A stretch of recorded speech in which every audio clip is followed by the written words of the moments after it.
Hey everyone, and welcome back to Don't Open That Door. I know, I'm hype, bro. Wow. I am hype. I am the misunderstood boyfriend, Justin. Oh my god. I am the May Queen's Choice, Dan. Oof. And I am DJ Khaled. No, I'm the May King, motherfucker. Oh my God, Nico flipping the script. If you guessed it, you're goddamn right. We're talking about our most requested movie / Land film. Before Time. Close, but not quite. It's Midsommar. Yep, that's right. Directed by Ari Aster. We've got Florence Pugh as Danny, Jack Rayner as Christian, Will Poulter as Mark, William Jackson Harper as Josh, and Wilhelm Blomgren as Pelle. I don't know if it's Wilhelm or Wilhelm.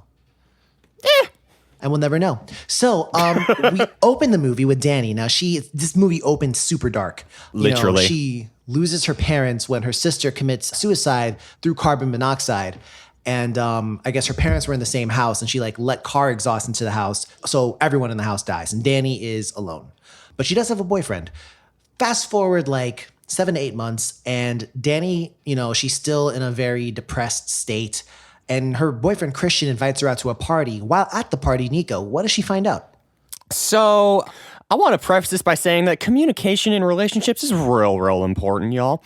And at the party, Danny finds out sort of indirectly through Christian just sort of announcing it that he is going to be going to Sweden for a month and a half, right? Was it? Yes. Yep. Yeah, a month and a half with his college buds for a sort of like a grad school project thing where they're going to be studying on a thesis. And also just because they've been invited by Pelle, who is one of the members of the tribe Harga. And it's not the best time of life for Danny, and so she doesn't take it too well, understandably. We go back to their apartment, or Danny's apartment rather, and Danny's like, hey, when were you gonna tell me? And Christian's kind of a piece of shit about it, but eventually they go to Sweden. It's all fine and dandy, and nothing bad happens whatsoever. Unfortunately not. But when they touch down and they actually get to the Harga village, to the outskirts at least, it's pretty nice. It's very scenic. And they take the opportunity to dose up on some mushrooms. If you don't like mushrooms, they got mushroom tea. So they all kind of go on a trip. Kind of around the same time, we're introduced to a British couple, Connie and Simon. So, they all get drugged up, have a trip, and then they go back to the village. And when they get there, they're just, some minor festivities are going on, but it really starts the next day. And this is their midsummer celebration, which lasts over 9 days. It's also the 90th anniversary They have a feast every 90 years, I believe. 90.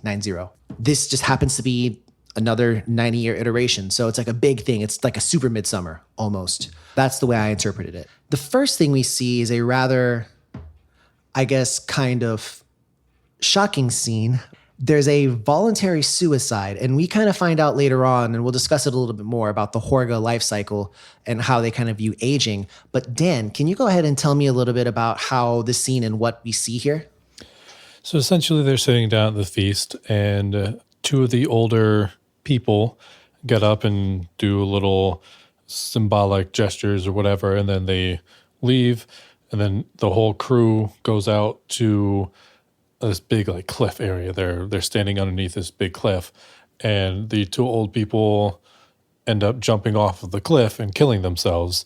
And the first old woman basically does a belly flop onto this giant rock and smashes her face in. And of course, you see all this happen very violently. They don't fucking hide it at all. And then the old man jumps off, except he just does, what was it, a sailor dive or whatever? Pencil dive. Yeah. He just jump off. So when he landed, he just destroyed his legs, but he was still alive. So they bring in a few other people to basically co-op this sacrifice, and they take this big holy hammer, and another leader guy, older guy, takes the hammer and smashes the guy's face in, passes the hammer to a younger guy, and he smashes the face in, passes it to another young girl, and she smashes his face in again. And it's a family affair. Yeah, pretty much. Yeah. Yeah. I mean, and to be fair, I will tell you, watching that, especially when I watched it for the first time, because it's my second time watching this flick, The outsiders, so the Americans and the two British people they're visibly shocked. So the Brits are so shocked, in fact, that they try to leave because they didn't even come for a project. They just came to hang out. So they try and leave, but Connie and is that her fiance? Didn't they say they were going to get married? Yes. Yes. Yeah. I believe so Connie so. and Simon basically get disappeared. They tell Connie Simon has gone off on his own to go back home. And she's like, he wouldn't do that. And then she ends up disappearing too. Unfortunate. So then, Womp womp.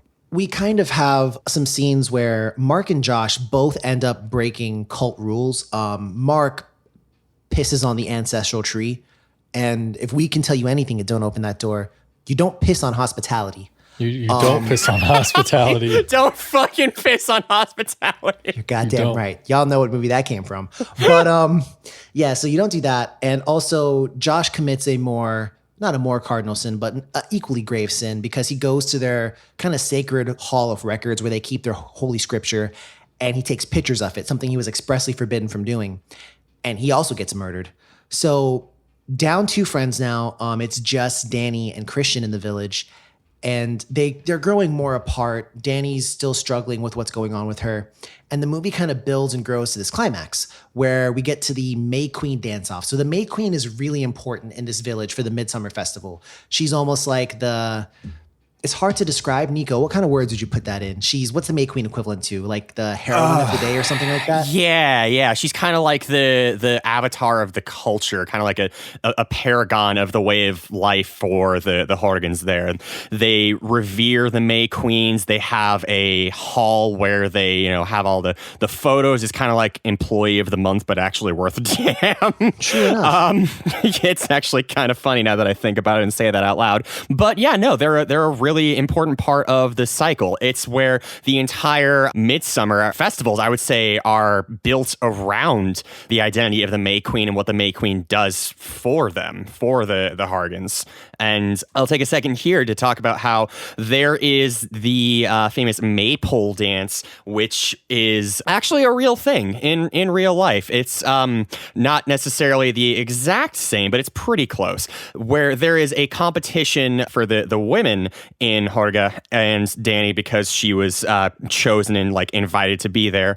I imagine Connie would have been there too if she was there, but that's beside the point. Essentially, they are doing it in kind of a reverie, almost a protest against the evils of the world and the corruption of the world. And they're just dancing until they fall down. And eventually, after a little while, Danny somehow learns to speak Swedish in the middle of the dance through her reverie. And she ends up as the May Queen. And it's fucking lit, fam. Also point, they all take drugs before doing this. Oh yeah, they all take hella drugs. So as part of her May Queen responsibilities, Danny goes to bless the fields. While she's blessing the fields, Christian is plowing some other fields because he's getting balls deep in Maya, who throughout the course of the movie, she'd been planting little love runes under his bed. She did a whole ritual where she fed him pubic hair. It was baked in a pie, so he didn't know. Her blood. Yeah. Yes, that too. I won't go into more detail there. So yes, but basically all that and more. And the reason why is because as Christian kind of asks and we get an answer, the village is, it doesn't have a huge population. So to avoid incest, sometimes they call in people from outside. And Christian was kind of an astrological match with Maya. So that's why he was kind of ordained. He's such a Virgo. To get in her loins. And they drugged the hell out of him. And yeah, he did it. So we get to the closing point of the movie now where it turns out kind of the culmination in the very end, after the whole May Queen thing, they have to make sacrifices.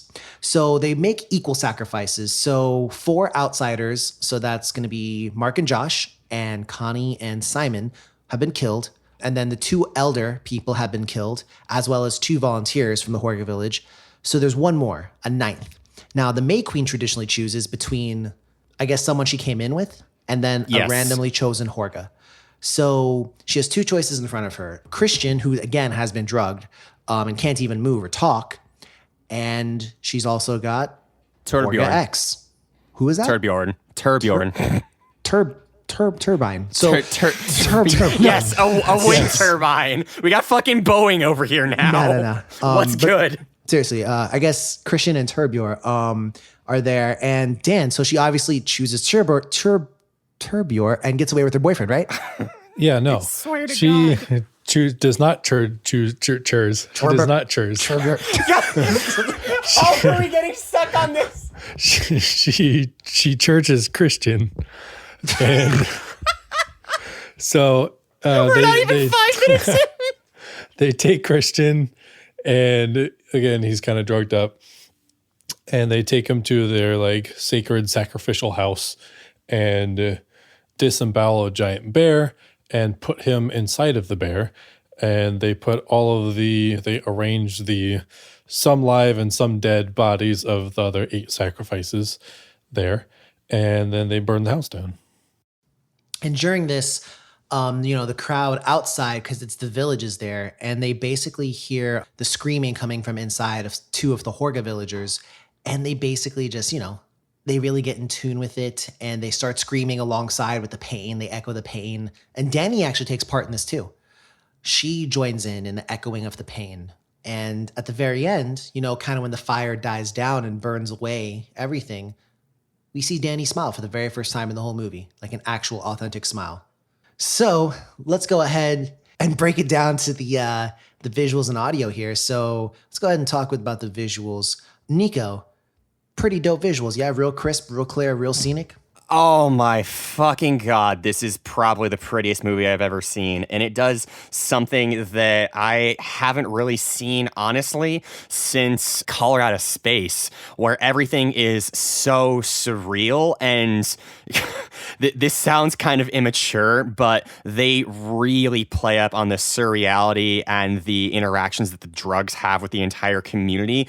And like, the entire movie is trippy in ways that I didn't realize that it could be. It's visually stunning in a way that I wasn't expected. And this is my 3rd or 4th time seeing this movie, and I still find new things. It's just fantastic visually. It's also just pretty as shit because it's the Swedish countryside. Yeah, there's also a lot of really cool shots and camera angles and things, and just oh my God. Like, I remember before they go to Sweden, there's a shot where they're all hanging out at their friend's house, and you see in the camera is all 4 of the friends, and then, or 3 friends. Yeah, 3 friends. So not Dani and Christian. And then there's a big mirror behind them, and in the reflection of the mirror is where we see Dani and Christian. So at this point, and they did that earlier too, with Dani and Christian being separated like that. I loved that. Yeah. So it's just really cool, and it's a really cool way to sort of focus on, because that part of the movie, like that scene there, focusing on the reactions of the friends and not so much Dani and Christian, and it was a really cool way to portray that. And there was a lot of really cool cinematography choices that I really liked. Interesting. Now, in terms of the audio, Dan, how'd you take the music? I mean, this is a different type of score, I think, to a lot of other films. Because first off, no synth, all organic, but also, had a lot of. I mean, there were parts where they walk into the village and the villagers are playing some kind of flute, woodwinds. There's a lot of that throughout the movie. It's really pretty. What do you think about the score? I mean, I thought it was really cool. It's a really cool blend of sort of fairy tale isn't quite the right word. Yes, it is. Pagan, indigenous sort of also that kind of music, and like kind of mentioned like flutes, and a lot of the villages are actually playing instruments too, and the music is that as well. And then there's some very orchestral soundscapes going on as well, which is really cool. So there's not a lot of times where the music is actual, like what we would consider like horror music, like scary and off-putting, and in a lot of the big moments, it's very like huge and expansive, and sometimes a little unsettling, but not in the normal like shrill violins, or it's more uncanny. Right, yeah. So I thought it was actually really cool, really well done. Okay. And also, I guess another thing, now, Nico, there were some moments where, we could really hear ominous tones. I like that, the juxtaposition of that and sometimes Oh, the hell yeah. beautiful landscape, and also the dance, the maypole dance. That was awesome as well, I thought. But let's go ahead and break down now some of the things you might have noticed in this movie, just in terms of some themes. So I guess first is obviously, grief and how that could potentially change someone. We also have a little bit of paganism. So Dan, why don't you talk a little bit about that? How's that working out? The whole village. The village is only what, like 40 or 50 people, maybe. It's small, that. yeah. Yeah. So it's just a small pagan village. So throughout the movie, it is kind of cool how they do it because, of course, the Americans going into this don't know anything about anything of this village, and you as the viewer also don't. So a lot of times when they speak Swedish, there's no subtitles because the Americans wouldn't understand it either. So it's really cool that it keeps you kind of in the mystery of what the rituals are and everything like that. They talk about in this village, people's age and stature in life is based on different seasons and a lot of this movie is based on the number 9. So the first chunk of your life is 0 through 18, and then that's like you're a kid or childhood or whatever, and then you're like a young adult, I guess, from 18 to 36, and then you're mature, sort of working age, whatever, from 36 to 54, and then 54 to 72, you are basically retired and kind of at the end of your life, more of a mentor kind of personality. So that's how they structure their life, and there's a lot of cool exploration of different pagan and things that are unknown to us, those kind of rituals and cultures and customs and things. The runes were cool as shit too. Yeah. Cards on the table, I have no idea what they mean, but they were cool as shit. And one of my friends who does know it told me that it was actually significant and accurate. So shout outs to you, Desi. True enough. In terms of the runes, because I know nothing about runes as well. Right. But some would say this film might have a little bit of a fairy tale quality. So Nico, talk a little bit about that.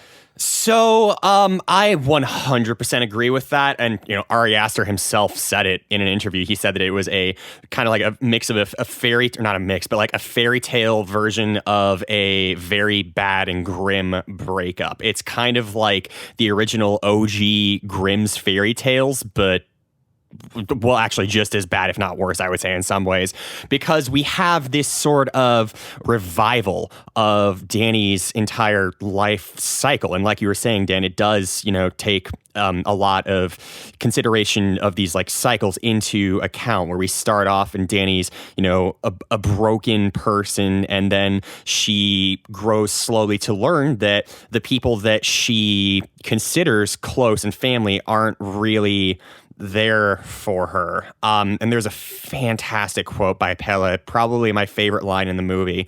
It's something along the lines of, I know he is your boyfriend, but do you feel held? Because he too had suffered from a cataclysmic loss of his parents. And he was telling Danny that because of how close-knit the community was, he never felt alone. He always felt held by them. And through the course of the movie, we see that Danny does grow to belong and feel held by everyone in that community. And I just think that's really cool. It is. Now, that's an interesting point. So let's go ahead first, though, because you were talking about kind of Pelle and his people. Now, he's an interesting one, and we'll kind of get to that in just a second. But first, I kind of a generalized question for you guys. Do you think would you describe this as an out-and-out horror movie? Or would you somehow describe this as something else? And Dan, I'm interested to hear what you say, because I think you're a good person. So why don't you go ahead? Thanks. I also think you're a good person. Aw. So, I mean, I don't think it's an out-and-out horror film, but I would consider it horror. It's definitely horrific parts to it. And especially as the movie, comes to its sort of climax near the end. Yeah, I think it's horror. Nico, we have to balance good with evil. So what do you think about this? So, as I've talked about on other episodes of the pod, particularly the one where we had our first horror shorts, which if you haven't heard that or seen those, do go check them out. They're fantastic. But in particular reference to In Full Bloom, I had mentioned that I think that when you're looking at a set of like an emotional palette designed to create stress or tension or grief, that is entirely within the realm of horror when it's portrayed as stressful and almost violent to the characters. So I would say that even though there's no, monsters in the night, or, there's no great googly moogly out hunting for people, I would absolutely consider this to be horror. Quick yellow card for you, Nico. Googly moogly is an expression used much like what in tarnation or great Scott. It is not a noun, so yellow card for you. Please use the phrase correctly. Fuck me, no. I guess. Turning my goddamn English degree. This is an interesting movie. I do not know if I could quite describe it as a pure horror movie, for the sheer reason that, I definitely do get like a sense of dread from the movie, but it does have such a beautiful and fairy tale-esque surrounding and scenery that I don't really know if I can consider this to be like an out and out horror movie. Honestly, for me, and this is going to sound super like, masturbatorial or whatever, but I almost feel like this is one of those movies that I find hard to really sit in a genre. And I actually do think that a broader kind of term of like art house or something else like that really fits for me. It is certainly has horror elements, but it also has just as heavy elements of drama, and other things as well. So it's one of those that's really, and it's so beautiful. Like I can't stress how beautiful this movie is. So yeah, that's just how I take it. But agree to somewhat disagree at least a little bit. So I have a question for you there. Would you say that compared to other horror movies, I think that this is a much, much more character-driven film, particularly within the, bailiwick of horror. Would you agree with that? Yeah, I think I'd have to. Pretty much. Whereas in a lot of horror movies, the growth of characters is not necessarily as important as the monsters or evil forces acting. Right. Like typically we have these characters are who they are and they're just fighting off whatever. Sometimes, some moments of heroism can happen like in Night of the Demons, but by and large, it's these people are who they are. I think in this movie, particularly Danny, her growth was instrumental to the movie as well as absolutely. Some of the other characters and how they moved. Dan agrees? Disagree? Totally agree. So here's one that you're not going to totally agree with, though. I'll throw down the gambit right now. Let's do this. Hot takes coming from Don't Open That Door. Uh-oh. Is Christian, I'll ask this question first. Is Christian a bad person? Dan? I don't think he's a bad person, no. Nico? I don't think he's an outright bad person. I think he's a shitty person. Oh, my God. Like, just kind of grimy. If Zero is neutral, like he is a completely neutral person, he is ice. He is neutral flavored popsicle. Okay. Wait. What is this scale? 0 to ice? This isn't metric, fam. No. 0 is ice. It's neutral. Is this? Are we talking like Pokemon here, or what's your angle, fam? Anyhow, like vanilla ice. Vanilla? Yeah. No. You know what? We're scrapping this whole ideology right Vanilla now. ice. Ironically, combining vanilla with the ice makes it evil. No. So let's go ahead and break it down like this. Let's say Zero is a completely ambivalent person who truly cares nothing and does nothing good or bad. Is he a good person past that? Does he have more good than bad, or does he do more bad than good? And therefore you would call him a bad person. I think he does more bad than good, but I don't think he's doing it for like, I think he's very human. There are no characters in this movie that are, caricatures or unrealistic. I think what he does makes, really? Yep. Okay, go ahead. There's one I'd agree with you, Dan, but finish your thought, Nico. Finish your thought first.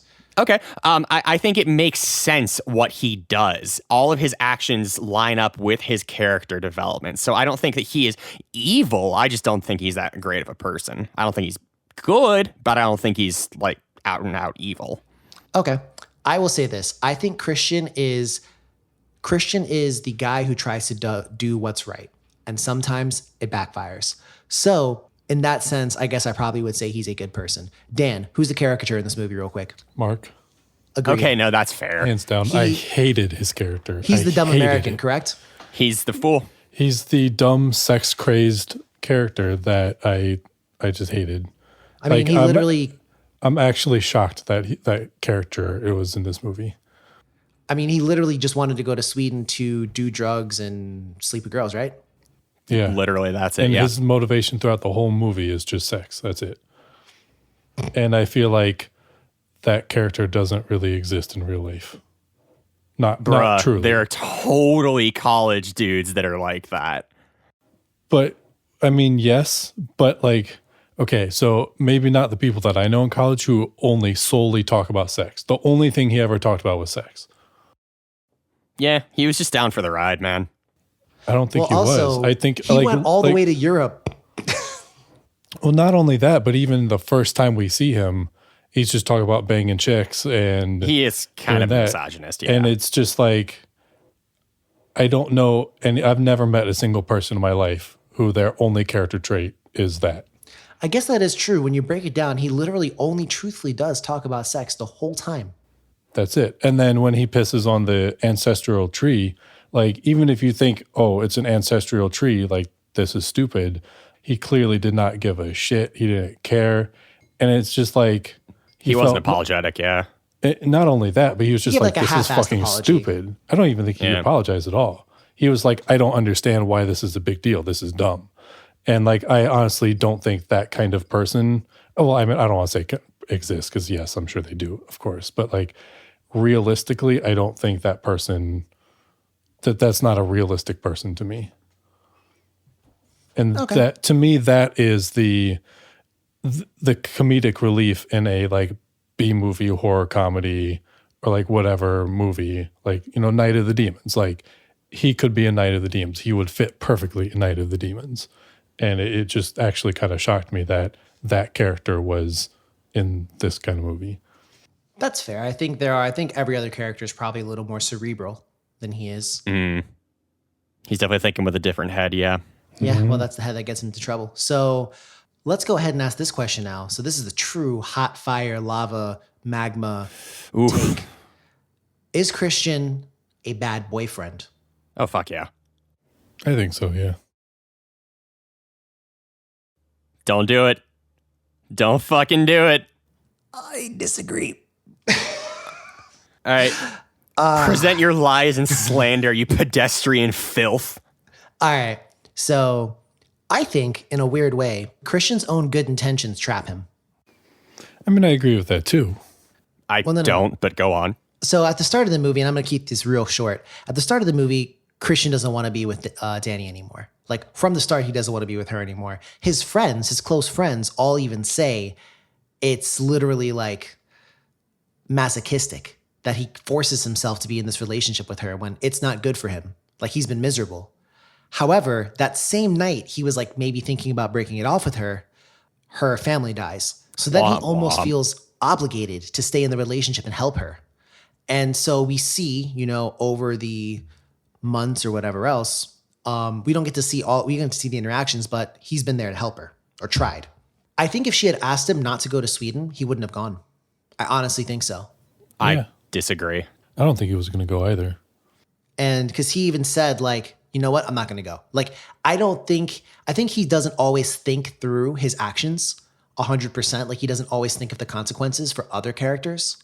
But I don't necessarily attribute that to any kind of malintent or evil. Also, you know, when Christian gets to the kind of Harga village or whatever, his first thought is to not pressure Danny into taking any drugs. He specifically tells her, if you're uncomfortable, you don't have to do anything. And when his friends complain that, you know, he's not taking the drugs at the same time they are, he goes, well, are you willing to wait for us? Mm-hmm. And he actually stands up for his girlfriend in front of his friends. Something even Pella kept his mouth shut on, which I found to be interesting. He also like when she's asleep, he tries to, you know, not like disturb her or anything else like that. And then this second time, this other girl has been like giving him like fuck me eyes the whole movie. He tries to avoid her as much as he can. And he only succumbs when he's been drugged twice. No, twice he gets drugged. I don't agree with that. He did. Do or do not agree with that. I do not agree with that. When did he pursue the other girl? He did not pursue, but he willingly took drugs knowing that it was going to lead to that. And also, like, disagree. he was I disagree with also, like, No, he knew. he was also giving her fuck me eyes, too, I would say. Definitely. I disagree with that. She cast a spell on him. Let's not forget that. Did she, though? She put a rock under his bed. Which was then taken away, so we don't even know if No, the don't rock- you remember what they said? They said that was a love rune. And Yeah, she I also- know. Right, but it was also, we don't know the effectiveness of that because as soon as Josh, one of the friends, knew that it was there, so he took it. But he didn't. But when did he take it? We don't know. Because she did it when he was asleep, so it was at least No, there he was for a little awake. while. He was awake. No. She did it when Christian was asleep. Right, but Josh was awake, so he saw her put it there. Yeah. True, but she was sleeping in the same room. I mean, Well, what I'm saying is she could have put it there, and then he could have taken it like 5 minutes later.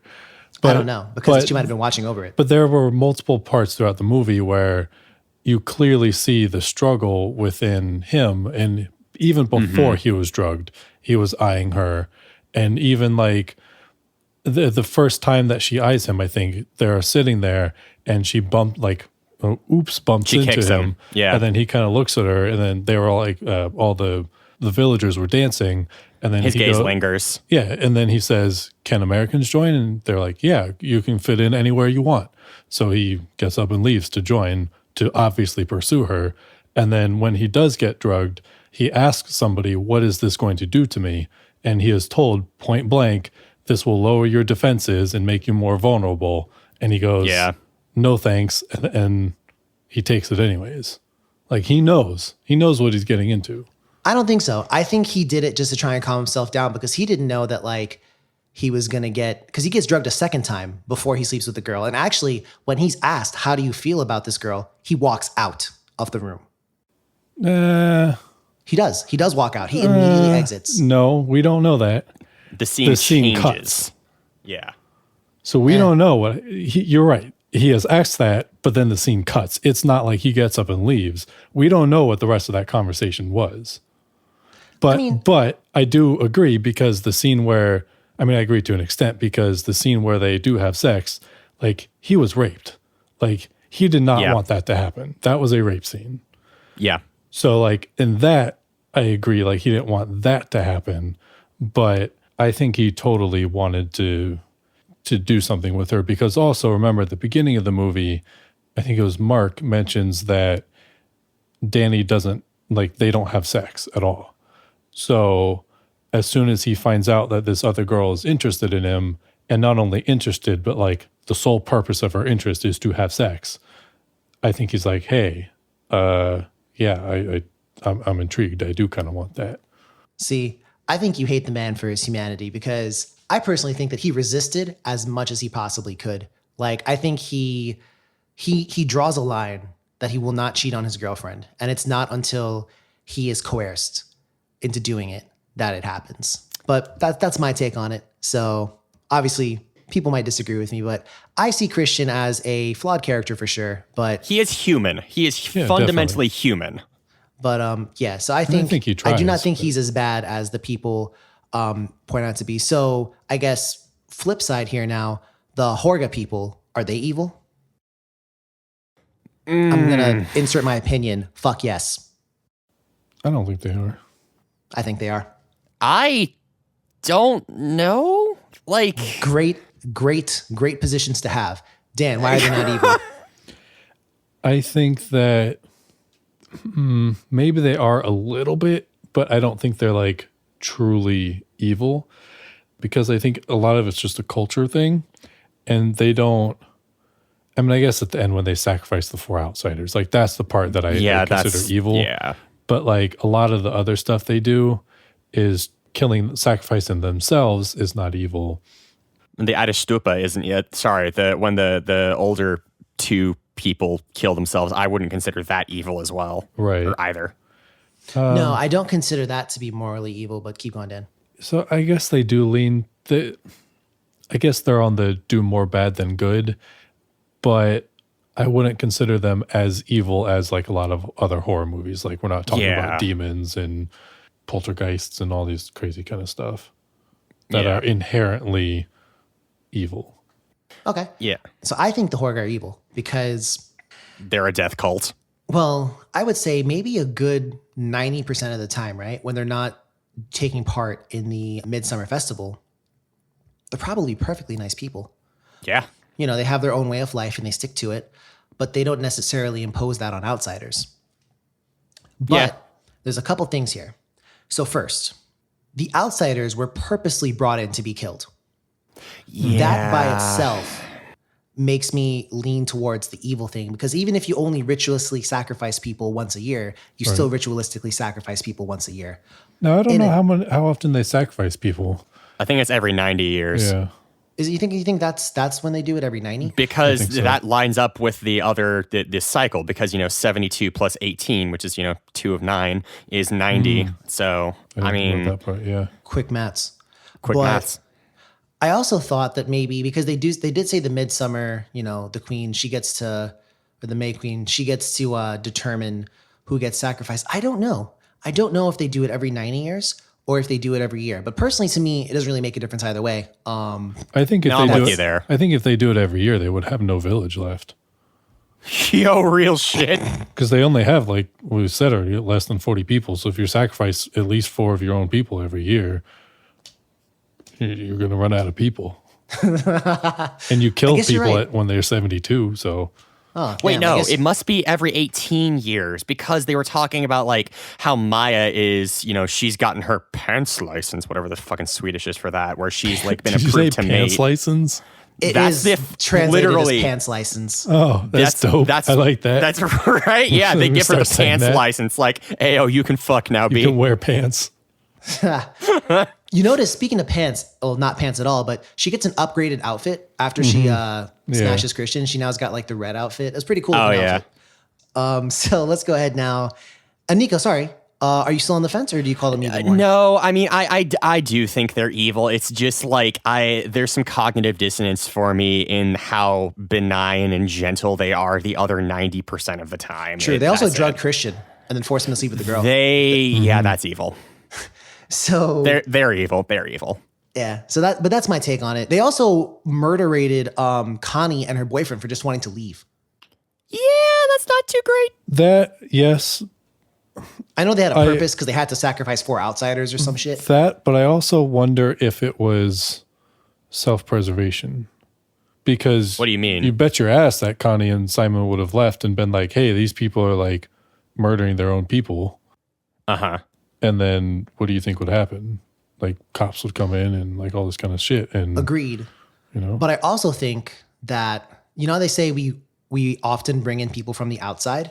Mm-hmm. I don't think those people ever leave, because they talk about maintaining the location of the place as a mystery. Like they don't disclose where this place is to outsiders. But anyways, moving on from that, are those good friends? Just real quick, Dan? I think they're all shit friends. Okay. Because Nico? they hide a lot of shit from each other. They do. Nico? The only friend who I would say isn't out and out bad to Danny is Josh, but he's just kind of a dick anyway. I'm not talking about to Danny, but I mean Josh. Like Josh knew that I'm pretty sure Josh knew they were going to kill the old people. Oh yeah, no, straight up he did. He didn't tell him. Nobody says anything, so they're all hiding secrets from each other. Yeah, and they're pretty shitty. I feel like the only one who's not a bad friend is Mark. Even though I gave his character shit before, he just has no motivation to be like a bad person or a bad friend. He's just whatever. What about Pella? Do you think Pella's a good friend? Fuck Pella. No. Okay. Oh. Yo, Pella was already trying to get with Danny from the jump, and no one will ever not convince me of that. Oh no, that's absolutely true. So that's the first piece to it. So fuck you, Pella. And I absolutely hate guys like him. Fuck him. You know why? Because he plays fucking innocent behind the scenes, but he's really the most devious character of all. Mm-hmm. So fuck him.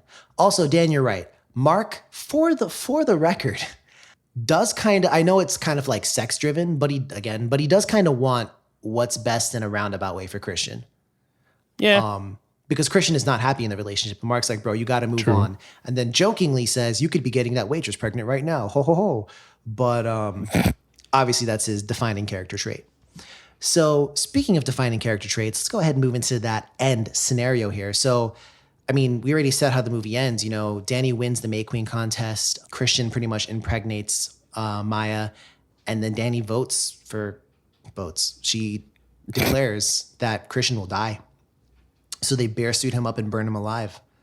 Yeah. And she smiles. So how do you guys feel about that end? I mean, I feel like it was a You fitting already know end. I fucking love it. So what do you think, Dan? I thought it was a fitting end to the movie. And I thought it wrapped everything up. It did. It wrapped everything up in a nice bear blanket. So True. let me go ahead and ask you guys a separate question real quick. So this village, and for the viewers, if you haven't seen the movie, I skipped over a lot because there's no way I could put a 2.5 hour long movie into this. But so this village is based on the concept of community and, like everyone bearing the burden. So babies are raised by the village. In addition, like if you're in pain, the villagers will gather around you and scream with you in pain. It's very communal. Everyone bears the pain together. So for a character like Danny, who I think at the start of the movie, she felt alone. She felt like no one was really there to bear the pain with her. This village is an opportunity basically for people to bear the pain with her. I love that. I thought it was interesting though. The flip side of that is, does anyone know what Christian's issue is? You mean other than just being kind of a fuck? Well, let's not assign names here. But at the start of the movie, Danny's on the phone with, by the way, a friend who sounds like an awesome friend and maybe should have been more involved in her life. Yeah. Dot. But Christian can't open up. Right. Because he wants to break up with her. Well, but I feel like in general, he can't open up. And that's his problem. So I think it's funny that Christian, who I felt like should also maybe have found something in the village, doesn't, which is an interesting spin and a cool way to look at it because both of them don't communicate, Nico, like you said earlier on. Right. I feel like Danny doesn't effectively communicate what she wants to Christian. And She Christian tries. Christian tries to shut her down, but Danny does try. I think you're giving her a bit much credit. I think she doesn't really effectively communicate. She shuts herself down a bunch. Well, she does, but that's because Danny, like, they're two opposite sides of the same coin. Danny is a very fully empathetic person who is open to, receiving other people's emotions and working within that sort of like space. And Christian is entirely pretty much just shut off. And that's why things worked out the way they did for each of them, where Danny, flourishes in this communal, extremely empathetic society, and Christian, well, he bears his burden. It's funny because there's another bear in this movie, bear something else, but no. So, to the point, Dan, do you think you would thrive in a communal village like this, or do you like to be left the fuck alone? Leave me the fuck alone. Nico? Fuck no, dude. Like, just based off of my goddamn allergies, I would be a mess. But Not counting anything else. Just sincerely the communal aspect of it. No. Nah, fuck that. I'm an extrovert, and I'm saying fuck that. And I know you wouldn't either, Justin.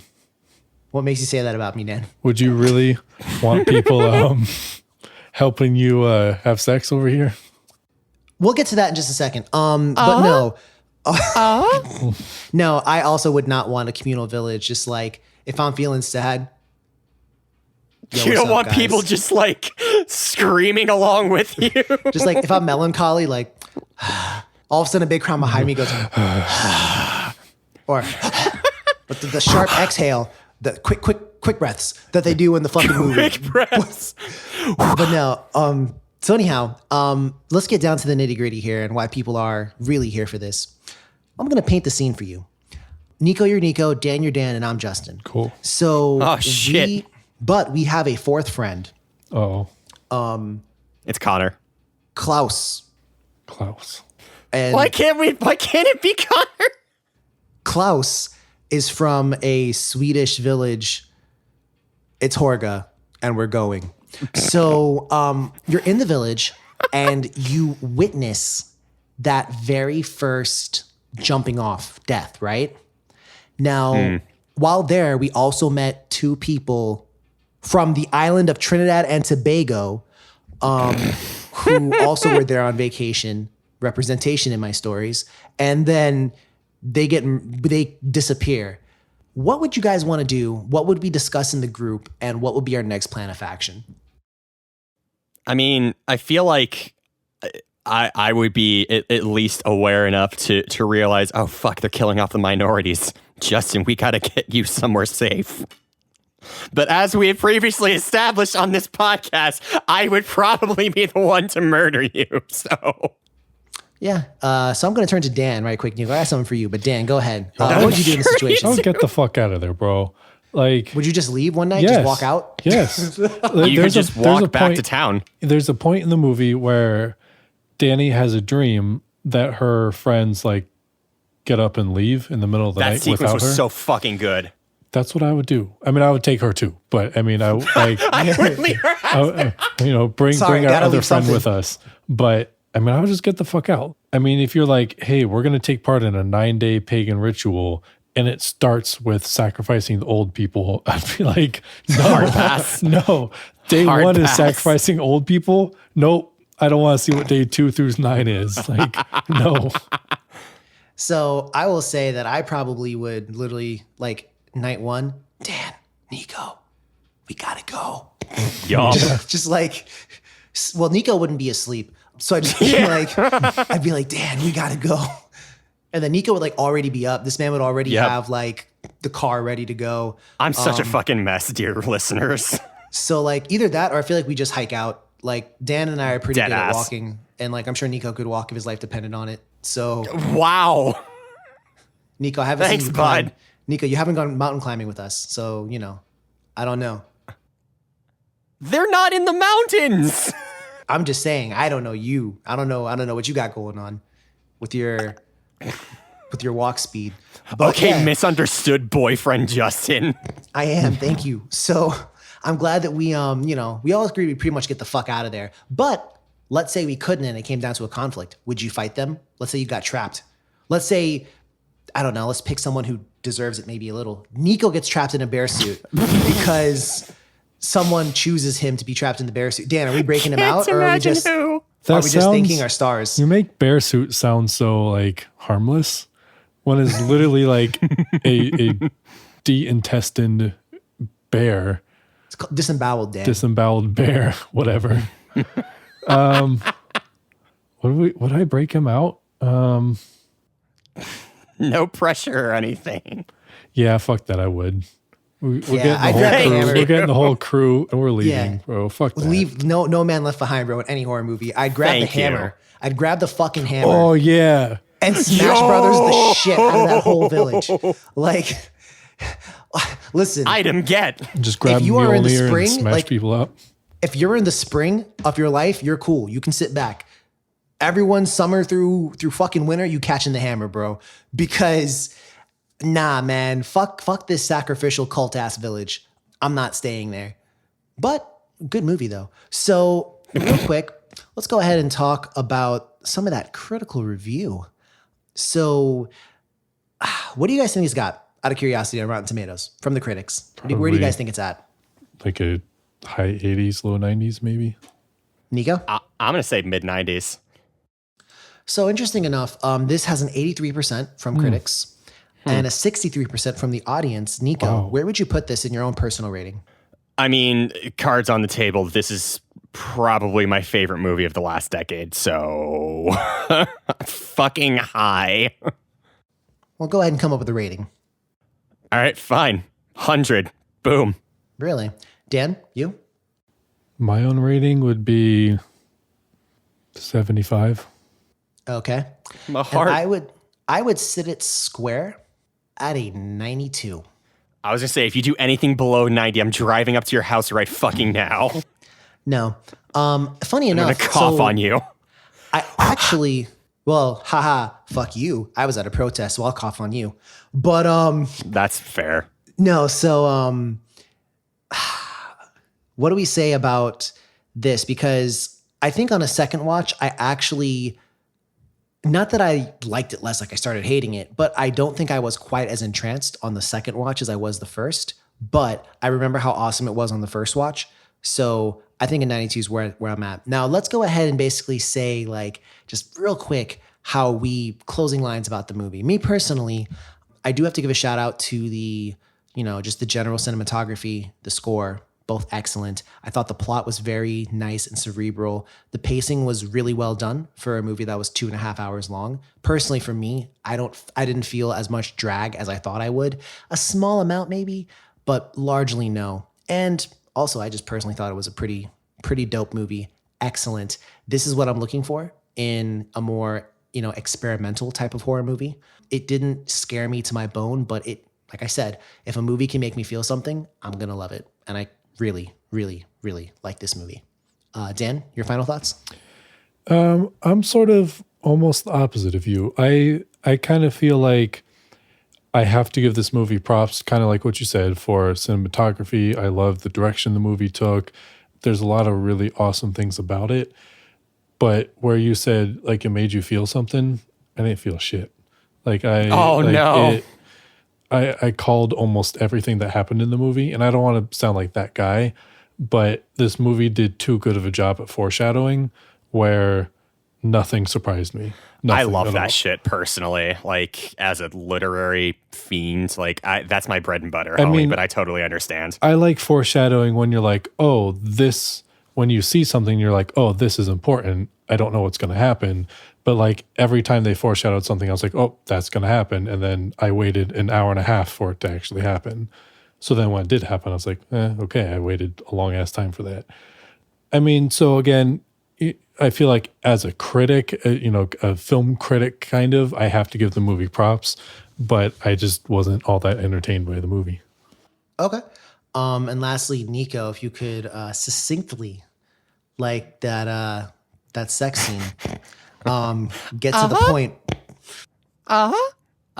No, like y'all already know this is one of my favorite movies of all time. Like I adore this movie. I have absolutely nothing bad to say about it, and I am an Ari Aster stan. So, this is a movie that like changed me as a person and the way that I consume media. So I just love it. I really, truly love it. All right, so time to get to brass tacks here, lads. Is this movie a recommendation from you, Dan? Yes. Nico? Oh my God, yeah. Justin, yes. Now, does it get a golden seal of approval, Nico? Oh my God, yes. Justin, yes. Dan? And this is where I drive a stake through Nico's heart. Oh no! Oh no! I can't. Oh no! Yes! I knew it. I knew it. All right, so you heard it here 6 months of build-up. You heard it here first. Despite the continual mentioning of Midsommar on the podcast, it fails to reach the heights of Color Out of Space, Train to Busan. No, it's not there. Hello, darkness, not my old friend. Now, I will say this. There was a lot that we couldn't fit into this podcast because the movie's just so huge. So much things happen. There's a really awesome, awkward sex scene. Not awesome at all. Sex scene where like it's kind of visually disturbing, where we get to see the oddest kind of group sex possible. No, I take it back. There could be worse. In addition, there's also a really awesome, maypole dance scene that we didn't really talk about in too much detail, but it's visually astounding. And there's just a lot that happens in this movie. It's like we said, it's well worth a watch, even if it didn't reach the echelons of the golden seal of approval from everyone else here. But no. If you dislike or disagree with anything that anyone here has said, go ahead and, drop us a line. The Instagram is @DOTD Horror. The Twitter is @DOTD Horror. And the Facebook is Don't Open That Door. So anyone have any closing notes before we sign on out of here? I don't think so. Nico? I feel sad now. I'm sorry. That's okay. I'll cry with you. That's been it from us here at Don't Open That Door. Please, if you are booking any trips to any possible cults, just look into that first. But as always, stay safe. Keep yourselves checked. Communication is important. Look out for your friends. And have a great night. Don't open that door. So long.